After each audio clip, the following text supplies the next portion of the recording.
m'appelle Anthony Pastor, je suis auteur de bande dessinée, j'ai 52 ans, je suis édité depuis 2006, j'ai fait entre 15 et 20 albums, je n'ai plus le compte exactement entre une chose et l'autre. Et Billy Lavigne, c'est mon dernier album, c'est mon deuxième western, c'est l'histoire d'un super jeune cow-boy.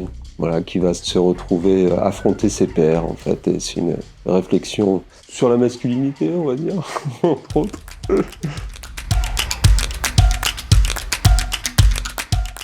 L'anecdote, déjà, c'est le nom, Billy Lavigne. Moi, j'ai choisi Lavigne, alors pour lui donner un petit côté, pour le franciser. J'ai pensé à Lavigne, parce que Avril Lavigne, tu vois, un nom qui est un peu déjà dans les têtes, et donc potentiellement peut rester dans les têtes. Je me disais que ça sonnait bien, que c'était une bonne idée.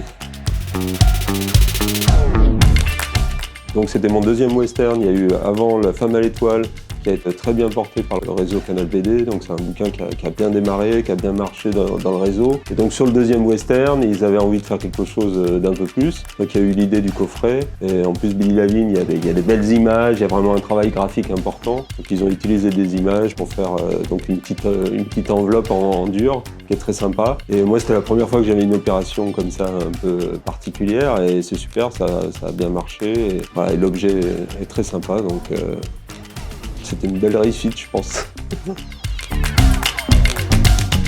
Je suis en train de lire Marie-Belle, l'enfance meurtrière. C'est une copine, Théa Rogeman, qui a fait le scénario. Les dessins sont très sympas. C'est une histoire sombre, dure, mais c'est hyper bien raconté. Je suis en plein dedans, là, je suis en train de finir, mais c'est super bien.